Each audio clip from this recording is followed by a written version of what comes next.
YouTube चॅनलमध्ये स्वागत आहे. तर आज एकदम सकाळ व्हिडिओ बनवते कारण की ऊन जरा पडलं आहे आणि आज मी आमसुलं बनवणार आहे. सो आता पावसाचे दिवस खूप जवळ आलेत आणि असं मळबट वगैरे असतं त्याच्यामुळे काही सुकवायला मिळत नाही. तर आज जरा ऊन पडलं आहे. सो आपण आता आमसुलं बनवणार आहोत. जास्त नाही, थोडीच बनवणार आहोत. हे जे आंबे आहेत ते पडीचे आंबे आहेत, म्हणजे जेव्हा आपण आंबे काढतो तेव्हा झेलताना पडतात, तर ते असे उपयोगाला येतात. ते म्हणजे त्याच्यापासून आमसूल आपण बनवू शकतो. तर आपण आज आमसूल बनवणार आहोत. सो तुम्ही पण बनवू शकता. असं की नाही, हे कलमाचे आंबे आहेत पडलेले खाली. तुम्ही रायवळी वगैरे पण वापरू शकता. तर आपण हे पहिले धुवून घेणार आहोत. धुवून घेतल्यानंतर सालं पूर्ण काढून घेणार आहोत आणि असे उभे बारीक बारीक काप करणार आहोत. जाडे नाही करणार कारण की ऊन फार कमी आहे आणि आज ऊन पडलं तर उद्या पडेल की नाही माहीत नाही. त्याच्यामुळे एकदम बारीक एकदम कापायचे जेणेकरून पटकन सुकतील आणि आपण हे सुकायला टाकणार आहोत आता. सो पहिली आपण हे धुवून घेणार आहोत.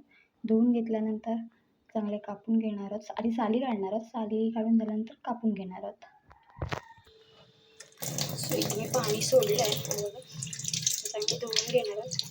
तर हे जे आमसुलं असतात ती मच्छीमध्ये वगैरे टाकू शकता. कोलम वगैरे सुका कोलम करतात, ओला कोलम त्याच्यामध्ये टाकू शकता. एक मस्त लागतात. सो हे बघा, त्यात मी धुवून घेतलं आणि आता आपण सोलून घेणार आहोत. सोलून झाल्यानंतर आपण भेटूया.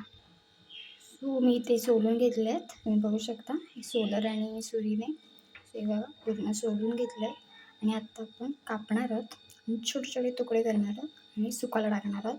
आणि चांगले ऊन वगैरे लागल्यानंतर त्याला तुम्ही मीठ लावून एका बरणीत ठेवू शकता.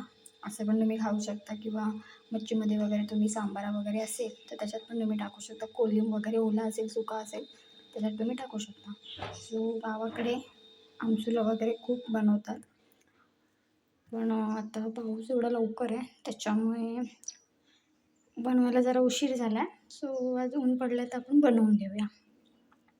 सो आता मी पूर्ण कापून घेते आणि मग तुम्हाला दाखवते. सो इथे आपण पूर्ण कापून घेतलेले आहेत आणि आता आपण छोटे छोटे तुकडे करणार आहोत. आणि हे जे तुम्हाला तुकडे दिसतात ते जो बाटा असतो, थांबा दाखवते तुम्हाला मी. हे जे बाटे आहेत तर त्याच्यावर कुठे कुठे दिसते ते मी काढले आहेत कापून मांस. तर आता आपण पूर्ण असे बारीक कापून घेणार आहोत आणि सुकत टाकणार आहोत. काही लोक हळद वगैरे लावून सुकवतात, पण आपण हळद वगैरे लावणार नाही आहात. आपण असेच कापणार आहोत आणि डायरेक्ट सुकायला टाकणार आहोत. सो सुकवायला तुम्ही जमिनीवरती पण टाकू शकता किंवा पत्र्यावरती टाकू शकता, पण सगळ्यात बेस्ट आहे की तुम्ही पत्र्यावरती टाकू शकता, कारण की पत्र्यावर कसा तापतो लगेच आणि सुकते लगेच, त्याच्यामुळे तुम्ही पत्र्यावर टाकू शकता. सो आधीची पण लोक पत्र्यावरच टाकायचे. जे सिमेंटचे पत्रे असतात ना, त्याला ज्यामध्ये खाचा असतात त्या खाचेमध्ये टाकतात जेणेकरून लवकर सुकावं. तर आपण पण पत्र्यावरती टाकणार आहोत. तुम्हाला मी दाखवेनच, पण आत्ता आपण पूर्ण कापून घेऊया एकदम बारीक बारीक.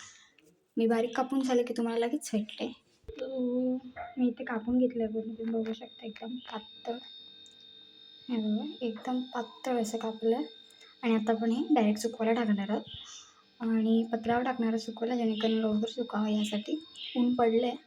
आता आपण जाऊया टाकूया आणि संध्याकाळी मी तुम्हाला दाखवेनच एकदम सुकून कसे होतात. म्हणजे किमान एका दिवसात नाही सुकत, किमान 2 दिवस तरी 2-3 दिवस तरी ऊन लावावं लागतं. सो आज जेवढे सुकवेल तेवढे सुकून द्यायचे, मी तुम्हाला दाखवते. सो आपण भेटूया पत्र्यावरती. आणि इथे मी आता टाकते. हे बघा ऊन बऱ्यापैकी पडलं आहे.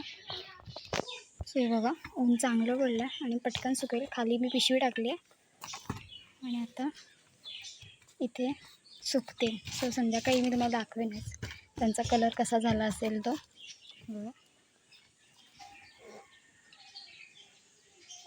सो आता आपण संध्याकाळी भेटूया. सो मी ही जी आमसूल आहेत ते पत्र्यावर टाकली होती, पण पत्र्यावर आता सावली आली त्यामुळे ना खाली काढून मी इथे असं जमिनीवरती ठेवली आहे आणि बऱ्यापैकी ऊन आहे, म्हणजे आता ऊन थोडं थोडं ओसरत निघालं आहे. सो हे तुम्ही बघू शकता, एक ऊन चांगलं लागलं आहे. सो आमसूल एकदम झाले, पण उद्याचा एक दिवस लागला की अजून चांगले तयार म्हणजे सुकल्यासारखे होते. आता पण थोडेफार सुकल्यासारखे झाले आहेत, पण अजून एक ऊन लागलं की सुकतील. आणि तुम्ही मीठ लावूनसुद्धा ठेवू शकता किंवा असे पण ठेवू शकता. सो व्हिडिओ आवडला तर नक्की लाईक करा, शेअर करा आणि कमेंट्स पण करायला विसरू नका. सो आपण असाच व्हिडिओ घेऊन पुन्हा एकदा भेटणार आहोत. तोपर्यंत बाय बाय.